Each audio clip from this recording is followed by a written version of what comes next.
Hello friends, welcome to my channel Deepika Roy. তো তোমরা সবাই কেমন আছো? আশা করি তোমরা সবাই ভালো আছো। এবং আজকে সরস্বতী পুজো এবং ভ্যালেন্টাইন্স ডে প্লাস আজকে ব্ল্যাক ডে, তিনটে ডেই আজকে পড়েছে। তো যাই হোক, সকালবেলায় আজকে উঠে পড়েছি।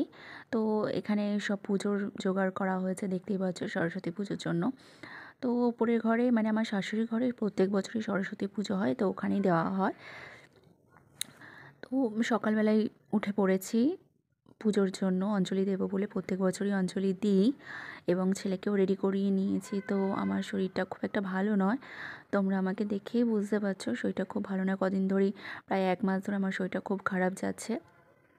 তো সকালবেলা ঘুম থেকে উঠে কোনো কাজ টাজ সেরকম কিছু করা হয়নি। উঠেই আগে স্নান টান করে হলুদ টলুদ মেখে ছেলেকে রেডি করিয়েছি এবং আমি নিজে রেডি হয়েছি। এবং আজকের এই পুজোর জন্য একটা নতুন শাড়ি ভাঙলাম পরবো বলে।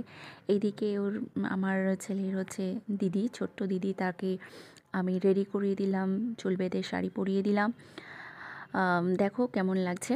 তো ও রেডি হচ্ছে, এখন রেডি হতে ব্যস্ত। বেলা 10টা বেজে গেছে, এখনও ব্রাহ্মণ আসেনি। তো ব্রাহ্মণের অপেক্ষায় আমরা বসে রয়েছি। পুজোর সব কিছু রেডি করা হয়ে গিয়েছে। তো আমার ওপরে হচ্ছে 4তলায় আমার শাশুড়ি থাকে। তো ওপরের ঘরেই আমরা থাকি 3তলায় এবং শাশুড়িরা থাকে 4তলায়। তো আমার ছেলেটা স্কুলে যাওয়ার জন্য বায়না করছিল, স্কুলে যাবে বলে। স্কুলেও সরস্বতী পুজো হচ্ছে।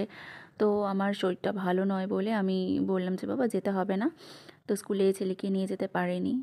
তো তাই আমার ছেলেটার খুব রাগ হয়েছে। তো কান্নাকাটি করছিল যাবে বলে স্কুলে। তো ওই জন্য আমি আমার ছেলেটাকে খুঁজছি যে ছেলেটা কোথায় গেল। তো দেখছি ছেলেটা এক কোণায় ব্যালকনির ধারে গিয়ে দাঁড়িয়ে রয়েছে, কান্নাকাটি করছে, ও ছবি তুলবে না। ডাকছি, আসবে না আমার কাছে। তারপর বাড়িতে এখনও ব্রাহ্মণও আসেনি, বেলা 10টা, সাড়ে 10টা বেজে গিয়েছে।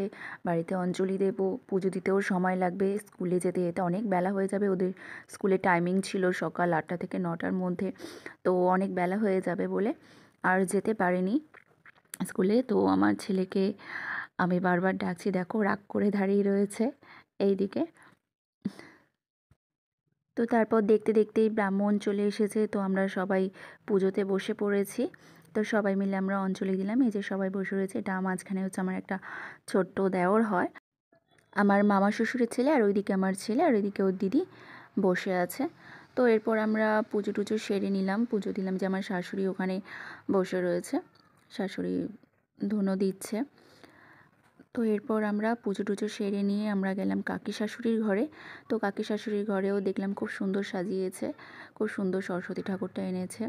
তো সেখানেও গেলাম। আমার কাকি শাশুড়িরা থাকে 3তলায় এবং আমাদের ঘরের পুরো অপোজিটেই থাকে। তো সেখানে আসলাম, একটু দেখলাম, খুব সুন্দর লাগছে, সাজিয়েছে এখানে।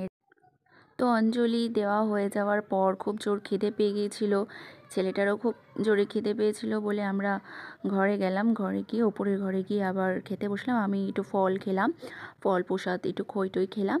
আর ওরা দুই ভাই বোন, ওরা লুচি আর ঘুগনি খেলো। তো তারপর খাওয়া দাওয়া করে আমি আমার ঘরে চলে গেলাম। ঘরে গিয়ে একটু শুয়েছিলাম, কারণ শরীরটা খুব খারাপ লাগছিল, ভীষণ ঝিমঝিম আসছিল। কারণ আগের দিন অনেক রাত অবধি আমি বসে বসে মেহেন্দি পড়ছিলাম, অনেক দিন ধরেই ভাবছিলাম যে হাতে মেহেন্দি পরবো। তো আমার আজকের ব্লগটা এই পর্যন্তই। তোমাদের কেমন লাগলো